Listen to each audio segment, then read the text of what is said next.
When I married Juana, I thought we were starting a new chapter in our lives, blending our families and creating new memories. I have a daughter, Alma, who's now in college. Alma and I have always been close, especially after her mother passed away when she was in high school. One of the most cherished memories she has of her mother is the dollhouse they built and furnished together. It still sat in her childhood room, a testament to those special times they shared. The first time Alma came home from college, she was excited to visit her old room. But when she walked in, she froze. The dollhouse was gone. I'll never forget the look of devastation on her face. She ran out of the room, crying, and asked me where it was. I was shocked. I had no idea what had happened to it. Juana, my wife, admitted that she had given it to her niece. "She loves it so much," Juana said. "You're an adult. Why do you need a dollhouse?" Alma looked at me with such disappointment, and it broke my heart. That dollhouse wasn't just a toy. It was a part of her childhood, a connection to her mother that she could never replace.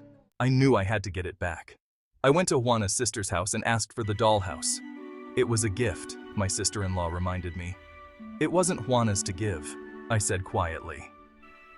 It was difficult to explain why it was so important, but I did my best. As I carried the dollhouse out the door, I could hear my sister-in-law yelling at Juana on the phone.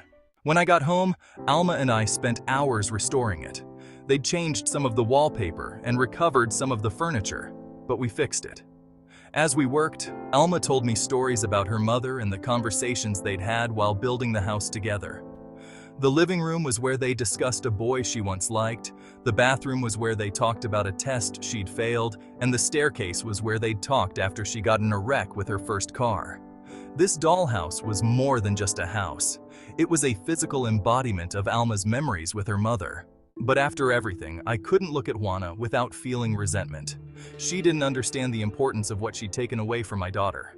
Juana was furious that I went behind her back to retrieve the dollhouse. She moved out that night, saying that I was old enough, and so was Alma, to get over it.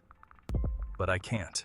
That dollhouse meant the world to Alma, and Juana's disregard for that was something I couldn't forgive. So here I am, wondering if I'm the asshole for letting this be the end of my marriage. Was I wrong for choosing my daughter's memories over my wife's feelings? Should I have just let it go, as Juana suggested, or was I right to stand up for what truly mattered?